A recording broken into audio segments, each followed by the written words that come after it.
जय श्री राम मित्रों, आज हम बात करेंगे हमारे देश के जो महान लीडर हैं, भगवान राम के भक्त हैं, ऐसे भक्तों के विषय में। एक सबसे पहले ममता बानो की हार के बाद इंडी गठबंधन में होड़ लगी है कि राम का सबसे बड़ा भक्त कौन है। तो हम आते हैं सबसे पहले अखिलेश जी के विषय में। अखिलेश जी वही हैं जिनके पिता संसद में, उनके चाचा और वो राम का विरोध करते थे और मंदिर ना बनने के लिए अपने कितने वकील इन्होंने लगा दिए थे कि राम मंदिर ना बने। ऐसे अखिलेश यादव भी कहते हैं कि हम राम के भक्त हैं और राम हमारे आराध्य हैं, राम पर किसका अधिकार है। ये आज राम भक्त हो गए हैं। अब आइए देखते हैं तेजस्वी यादव। तेजस्वी यादव क्या कहते हैं कि हम शुरू से ही राम भक्त हैं।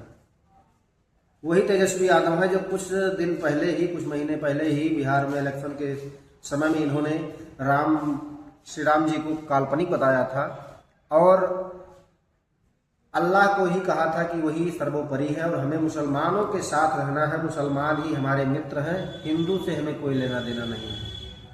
ठीक है। अब आते हैं हम फारूक अब्दुल्ला के विषय में। फारूक अब्दुल्ला जी कहते हैं कि राम एक अच्छे इंसान थे। क्या? दोबारा सुनना। राम एक अच्छे इंसान थे, उन्होंने कभी किसी के साथ बुरा नहीं किया। ये वही फारूक अब्दुल्ला हैं जो राम को कभी मानते ही नहीं थे। कहते थे राम एक काल्पनिक है, मनुवादियों के द्वारा रचा गया एक किरदार है। ठीक है। अब आते हैं उद्धव ठाकरे के विषय में। उद्धव ठाकरे जी कहते हैं कि राम हमारे दिल में है, उनके विचारों पे चलना बहुत जरूरी है। अब ये उद्धव ठाकरे कौन है?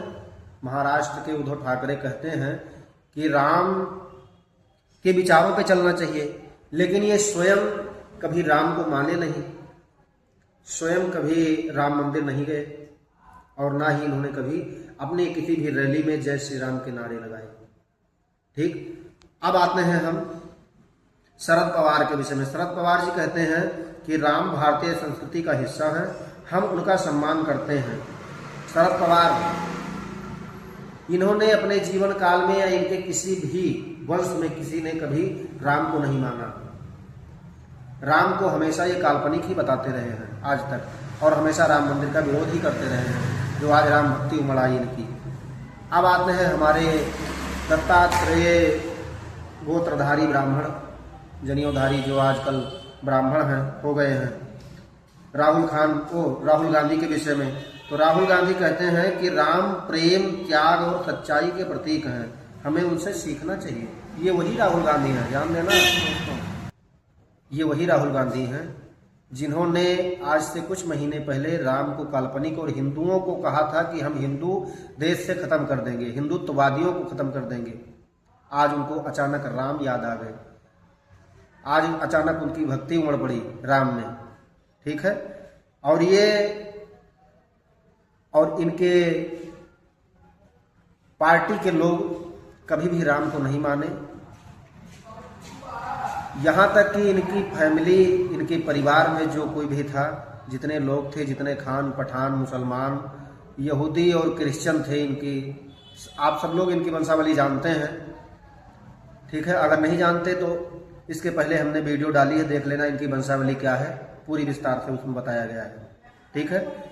अब आइए हम बताते हैं कि क्या कहते हैं राहुल गांधी जी। राहुल गांधी कहते हैं कि राम जी एक काल्पनिक है, जो मनुवादियों के द्वारा रचाया गया किरदार था और कुछ नहीं।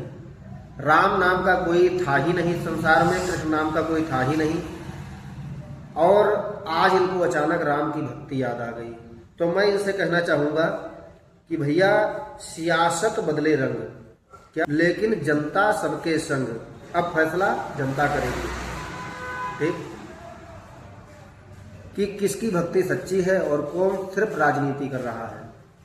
और जनता इतनी मूर्ख नहीं है कि उसको पता ना हो कि राजनीति कौन कर रहा है और सच्चा राम भक्त कौन है।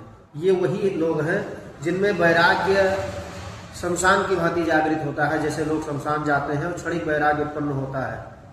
ये वही हैं। राजनीति जब आती है, जब चुनाव आता है, तब इनको राम याद आते हैं, अन्यथा ये खाली दिन भर वो जालीदार टोपी लगा करके और एक स्पीड ब्रेकर के सामने हरी चादर चढ़ा करके उस पर अल्लाह अल्लाह बोल के हल्ला मचाने वाले, ठीक, आज इनको अचानक राम याद आ रहे हैं।